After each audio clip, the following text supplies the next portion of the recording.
Welcome to another episode of the Biosnacking Podcast. My name is Jesse Logister. Via this podcast, I give you bite-sized snacks of biohacking and wellness information that you can place on your daily menu.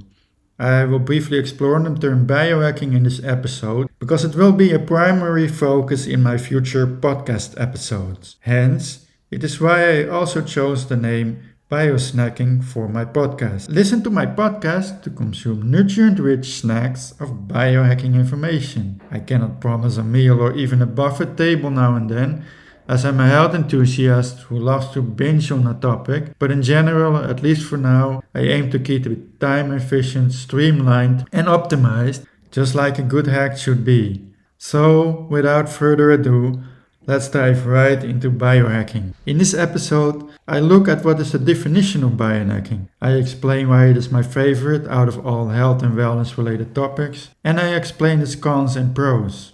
What does biohacking mean for me? Health, medical, and wellness are familiar terms for most of us, but biohacking has its own unique space in the health and wellness field. It is a lesser known branch of that field, but it is the one I love to learn the most about and experiment with whenever I can. It is precisely that aspect of experimenting I love so much about it. I call it the health and wellness playground because via biohacking you get to tinker, play, test, and discover by yourself what works for your health and performance levels. And if you're successful at it, you might find something that helps others as well with their efforts to become healthier and perform better. A general definition of biohacking. Okay, that is my vision of biohacking, but what does it mean in general terms? Type what is biohacking in the Google search field and you get an answer explaining to you that biohacking is do-it-yourself biology, meaning that it is biology studied and practiced by individuals or groups operating outside of the traditional medical research field, primarily to improve one's health and well-being. Experimenting can have a positive and negative outcomes, so let's look at those next. The cons of biohacking. Let me say first that the biohacking cons depend on your risk factor. Since you are trying things out on yourself, the outcomes of your tests can have negative or positive effects in varying degrees, depending on the exact nature of your experiment. That means the bolder you are, the bigger the risk you take to harm yourself. That is something you should always keep in mind. Before you do any experiments on yourself, you must know your body and state of mind very well to effectively recognize the fine line between doing something uncomfortable that hurts but helps you improve and doing something that feels bad and can be detrimental to your long-term health. With self-experimenting, the sky can be the limit. In these crazy times, some are even practicing do-it-yourself gene therapy.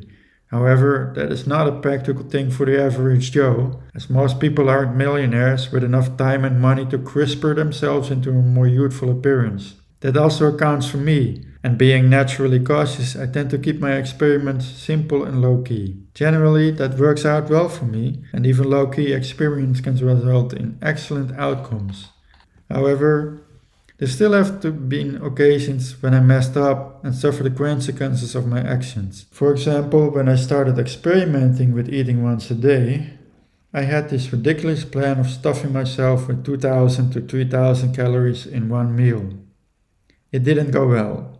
Let me tell you that being stuffed to the breaking point is generally a terrible feeling. I remember going to bed right after stuffing myself, another huge mistake. A sense of unstable nausea followed quickly, paralyzing me because I knew that even if I had the tiniest movement, the wiggle of my little toe would make the situation spiral out of control, which it eventually did. I spent the next 2 hours vomiting constantly. The pros of biohacking. With the negative out of the way, let's move on to the pros of biohacking. As I mentioned earlier, responsible experimenting is fun. As a biohacker, you get to try out all kinds of fun, innovative and strange tools, do exercises you would have never thought of doing, and in the process, find out all sorts of things about your body and mind you would have never experienced otherwise. Successful biohacking experiments help build your character, make you healthier, help you perform better, and in many cases, help you save time as well. Finding an exercise routine that works with your daily schedule or discovering a product that makes you feel good when you use it are great feelings. While experimenting with my health and daily routine, I found that even minor changes can lead to positive outcomes. Starting without any preconceived thoughts can provide the best long-term results. For example, not long ago, I decided I needed to exercise more. However, I wanted to avoid time-consuming exercise programs or complex movements that held me back. Thus, I started every day by doing 5 minutes of simple exercises. I did that for a while, and magically, I smoothly transitioned into doing more extended exercises. I've been doing that every day since then, which I would have never imagined myself doing even just a year ago. I also noticed the effect of just starting when I recently decided to buy an automatic plant growing system. It was expensive and I had doubts about the returns on investment, but again, I decided to push my thoughts aside and bought it. The grower sparked my love for gardening, and I now actively garden and enjoy healthy produce daily, even though I originally purchased the grower mainly for its low maintenance benefits. Those are some of my thoughts on the pros and cons of biohacking. What are your thoughts and experiments in this field? Please leave me your comments on whichever platform you are using to listen to this podcast. With that, we've almost reached the end of this podcast episode. I hope you liked it, that you are there for the next episode. And if you enjoy my work enough that you want to support it, please check out the link to my Patreon account in the show notes. Thank you for listening, stay healthy, and have a great day. Start a podcast. If you are a podcast enthusiast like me, you may feel the itch to start one yourself. However, creating one can feel overwhelming. Don't let that discourage you, because podcasting is a great way to share content with your friends and followers. To make the start of your podcast smooth and fun, instead of stressful and overwhelming, I encourage you to try out Buzzsprout. Buzzsprout is the easiest and most convenient way to launch a professional broadcast. Via its services, more than 100,000 people have already started their podcasts. Why is Buzzsprout so convenient and popular? It will get your podcast into every popular podcasting platform, like Spotify, Google Podcasts, Apple Podcasts, and more.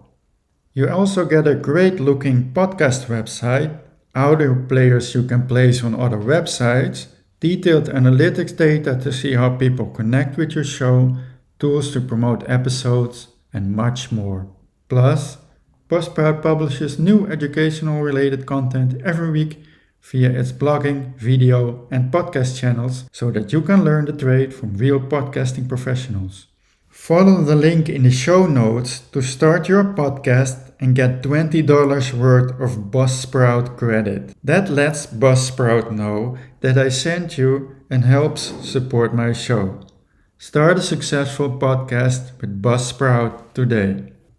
Lastly, please note that this podcast and its contents are for entertainment and educational purposes only. The information discussed in the Biosnacking podcast is not a substitute for professional medical help, nor do we intend to provide you with that professional help. Contact a licensed healthcare professional who can help you with specific health-related questions or complications. Always ensure that you have a trusted medical professional in your support circle to know who to contact in the case of need.